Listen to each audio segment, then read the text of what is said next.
So as leaders, these three words should be practiced Adopt. in our leadership job. Next, problem-solving skills. As one of the characteristics of resilient leadership, positive communication. Positive communication is a hallmark of resilient leadership. In our schools, positive communication, or even in any organization, our line of communication should be open. Naiingon sa ako, ma'am, nga daw mo reply man ka o na ay mag-message sa messenger, na ay mo text, ga-reply din ko. Because it's part of basic courtesy. Diba? Pag na ay mangutana sa imo, tubagon ba yan? Ayaw pag una-una nga, ay, superintendent ko, principal ko, anong mo reply man ko anak nila, nga mga kuan naman na sila, ayaw kayo. As leaders, our line of communication should be open. Okay, so again, positive communication is the hallmark of resilient leadership. In leadership, it takes three to tango.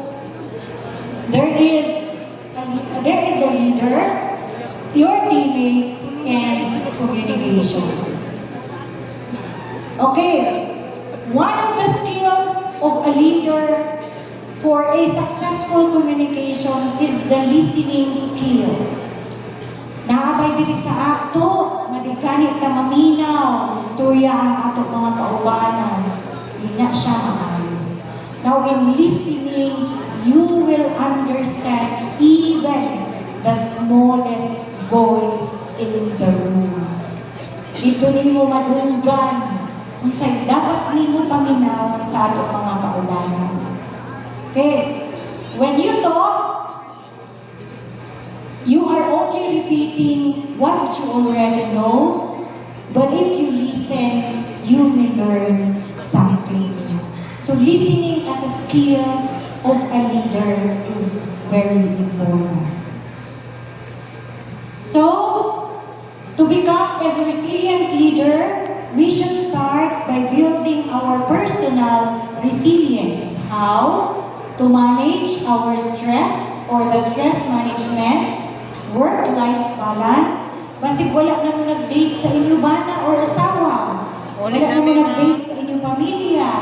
Kinahanglan na siya. And basig nakalimot na mo pagkatawa. Kaya naaragin mo sa inyong EPP, WFP, mga bills, unsa na lang to, imali. Ayaw kalimte. When you want to become a resilient leader, you should build self-resilience. And one of the ways is stress management and work-life balance. Okay, so if you have built that, you can already nurture resilience in your teams.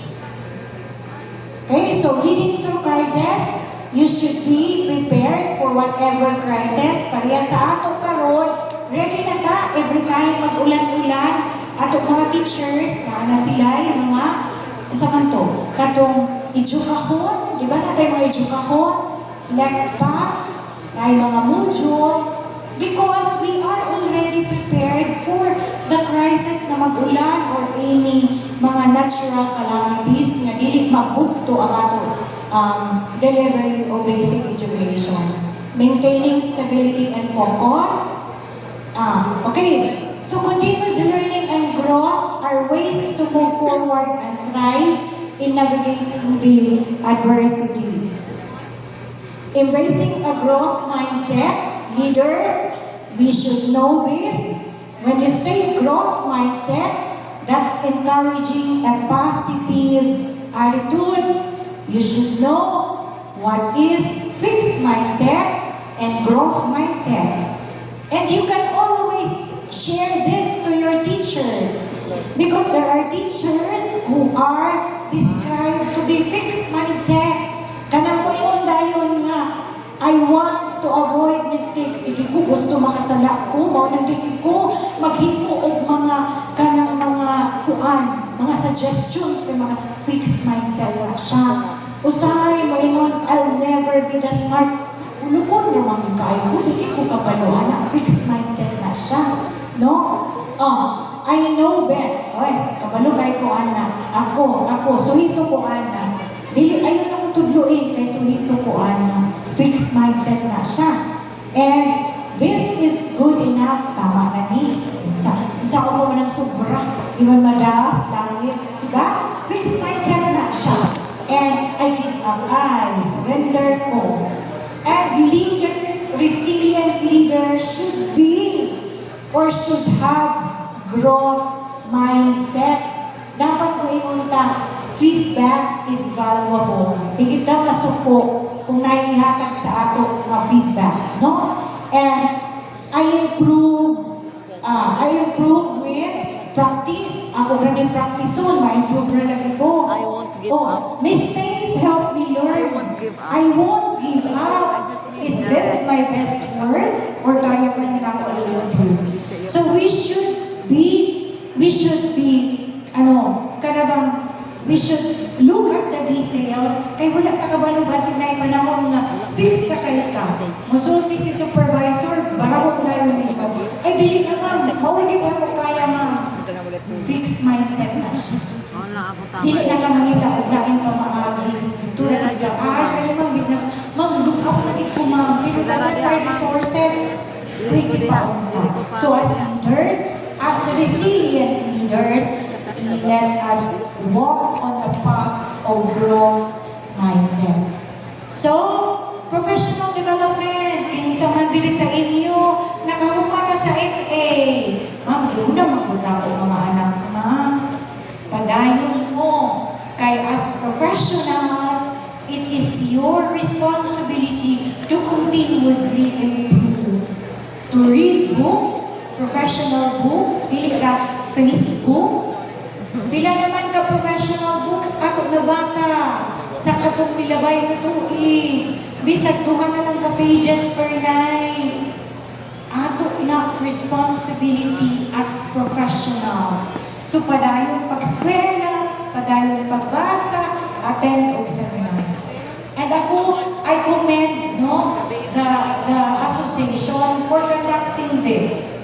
I hope this will be done yearly, and I hope every time there will be trainings like this, all the inputs of the speakers will be part of your growth as leaders. While niyari ta sa butuan, mabinatulak niyo, niyari sa butuan, nakatanaw tag sini, nakahigda ka. Pero ayaw magkalimpi ang atong takeaway sa seminar. Okay? So, let's go to our answers to the caselet. Ato na ni siya tanawon, no?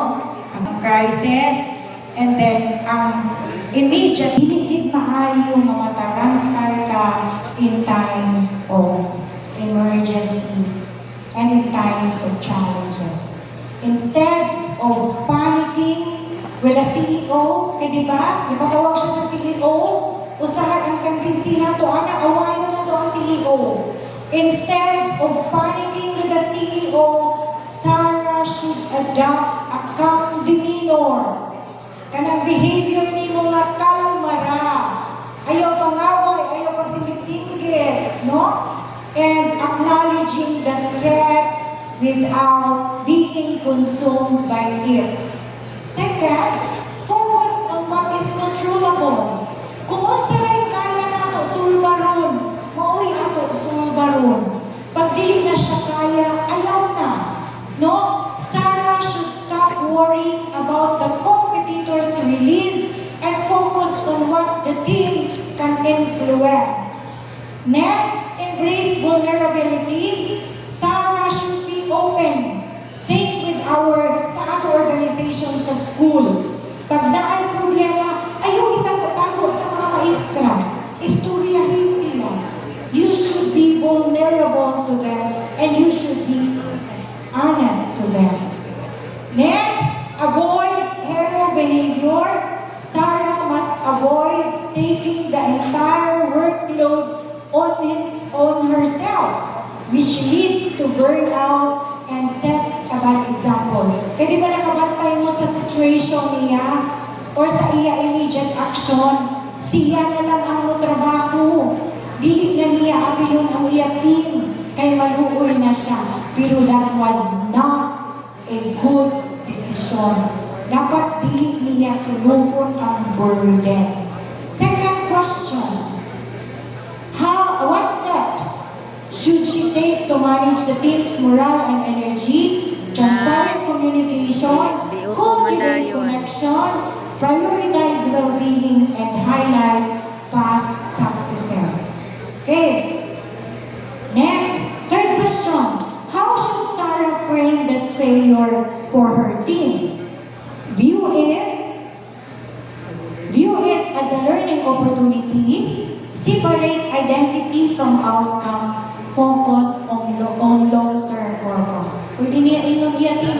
Sabi na lang, if we cannot launch tayo the product, ang importante, nakaproduce ka o kanang unsa pa, link-on ng mga produkto.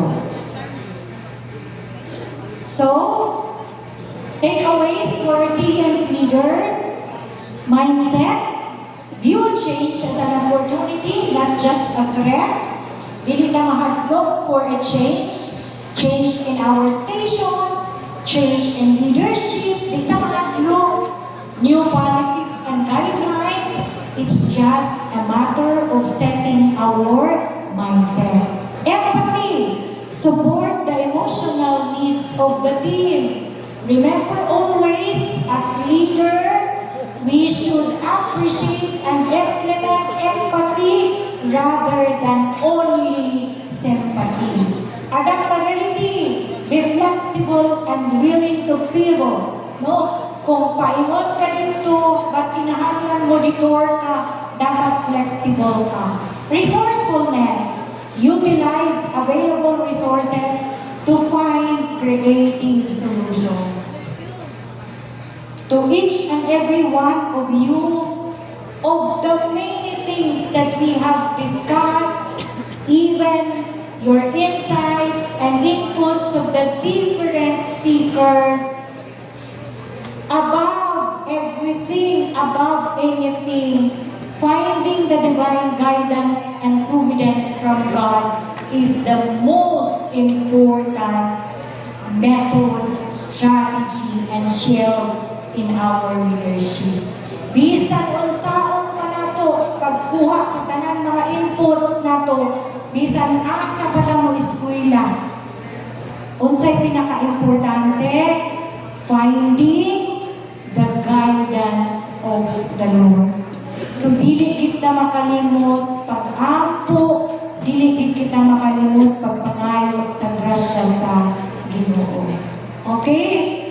So in Philippians 4, chapter 4, verses 4,